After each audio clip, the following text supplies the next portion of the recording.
नमस्कार दोस्तों। ये कहानी एक मनुष्य के किए गए कर्मों पर आधारित है। इस कहानी का नाम है जैसा बोओगे वैसा काटोगे। कुलवंत कौर सुंदर और तेज तरार पंजाबन थी। शादी के बाद वह कभी ससुराल नहीं गई, उल्टा उसका पति ही घर जमाई बनकर आ गया था।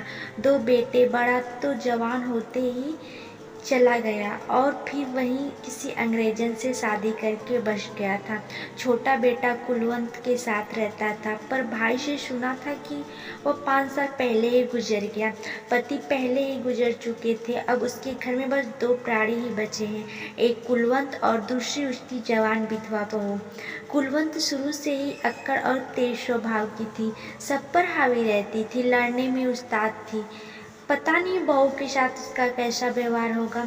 उसकी पटरी बस मेरे साथ ही खाती थी, वो भी इसलिए कि मैं उससे थोड़ा दबती थी। वो बोलती थी और मैं सुनती थी। यह तमाम बातें सोचते सोचते मैं उसके घर पहुंच गई। उसकी बहू ने दरवाज़ा खोला। आंगन में पलंग पर बैठी कुलवंत पर नज़र पड़ी तो मैं हैरान सी रह गई। मेरी ही उम्र की कुलवंत इतनी ज़्यादा बूढ़ी दिखने लगी है। बातचीत शुरू हुई, पता चला कि ब्लड प्रेशर, डायबिटीज, अपच और न जाने क्या क्या बीमारियां उसे घेरे हुए हैं। मोटा थुलथुल शरीर, ऐसा कि खाट से उठना भी मुश्किल हो गया था। उसके पति को गुजरे 20 साल हो गए। 5 साल पहले उसका छोटा बेटा एक्सीडेंट में चल बसा।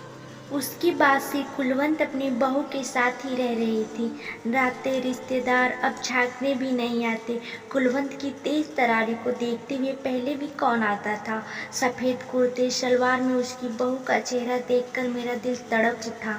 चाय की ट्रे हमारे पास रखकर वह अंदर चली गई, फिर नहीं लौटी। मैं कुलवंत से काफ़ी देर तक बातें करती रही। ज़्यादातर वह अपनी बीमारियों का ही रोना रोती रही। फिर बोली, तुम आई तो अच्छा लगा। यहाँ तो अब कोई मुझसे बात करने वाला भी नहीं है। खामोश घर काटने को दौड़ता है, मौत भी नहीं आ रही। मैं हंसकर बोली, क्यों, इतनी प्यारी बहू तो है, उससे बोला बतियाया करो। कुलवंत एक फीकी सी मुस्कान देकर चुप लगा गई। मैं इंतजार करती रही कि उसकी बहू बाहर आए तो उससे भी कुछ बातें कर लूं। बेचारी जवानी में ही सुहाग उजड़ गया। कैसा दुख दिया भगवान ने इसके भाग्य में। लेकिन काफ़ी इंतज़ार के बाद भी वह जब नहीं आई तो मैं ही उठकर अंदर रसोई में गई। देखा पीढ़े पर बैठी चुपचाप सब्जी काट रही थी। मैं वहीं बैठ गई। दूसरे पीढ़े पर वो मुस्कुराई। मैंने हंसकर कहा, सास के साथ बैठा करो, उनका अकेले दिल घबराता है। वह फीकी सी हंसी हंसी, फिर धीरे से बोली, उन्होंने जब अपने पास बिठाया ही नहीं तो अब क्या बैठूं आंटी जी, मैं अपनी मम्मी का घर छोड़कर आई हूँ। सोचा था कि हाँ, इनसे माँ का प्यार मिलेगा, मगर इनसे तो बस धुतकार ही मिली। हमेशा नफरत ही करती रही मुझसे, कभी प्यार के 2 बोल नहीं बोले। मेरे हर काम में नुक्स निकालती रही। जब तक ये जिंदा रहेंगी मेरी शिकायतें ही करती रहेंगी। उनसे न मेरे ससुर को चैन से जीने दिया और न मेरे पति को। मैं इस घर में आई, इनके ताने ही सुने। इनके गुजरने के बाद उलाहना देती रही कि मैं इनका बेटा छीन लिया। अरे मेरा भी तो सुहाग उजड़ गया आंटी जी, आपसे क्या छुपाना। ये मेरे पति का दिमाग खाती थी हमेशा।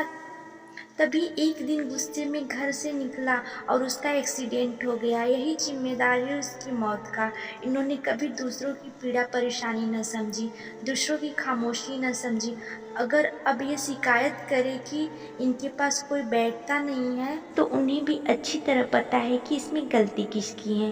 कुलवंत कौर की बहू की बातें सुनकर मेरे मुंह पर तो ताला सा पड़ गया। इसके बाद मैं उसे कोई नसीहत न दे सकी। सच ही तो कहा था उसने कुलवंत कौर आज अगर यह शिकायत करे कि वह अकेली है और कोई उनसे बोलता नहीं है तो इसकी जिम्मेदार वह खुद है। उसने जीवन भर जैसा बोया है अब बुढ़ापा में वही तो काटेंगी।